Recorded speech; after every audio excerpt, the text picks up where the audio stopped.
ঘুম থেকে উঠে ওই বিছানাতেই বসে আপনারা সর্বপ্রথমে ভগবানের নাম গান একটু করে নিন, মহামন্ত্র কৃষ্ণ নাম জপে নিন, আর আপনাদের ইষ্ট গুরু মন্ত্র জপে নিন। তারপরে ডান পা প্রথমে ভূমিতে রেখে প্রণাম করুন। প্রণাম, প্রণামে অহংকার নষ্ট হয়। হরি বল, হরি বল। দিনে যদি আপনি 3 বার প্রণাম করতে পারেন তাহলে আপনার মনের মধ্যে, আপনার শরীরে কোনো অহংকার থাকবে না।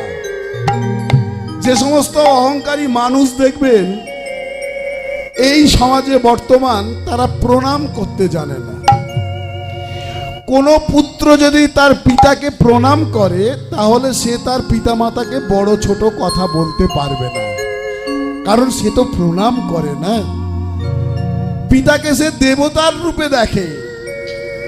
কোন স্ত্রী যদি তার পতিকে প্রণাম করে তাহলে সে তার স্বামীর সঙ্গে ঝগড়া করতে পারবে না, বাজে কথা বলতে পারবে না, কারণ সে যে প্রণাম করে স্বামীকে, স্বামীর খারাপ দিক থাকলেও সে কিন্তু স্বামীকে কোনো বাজে কথা বলতে পারবে না।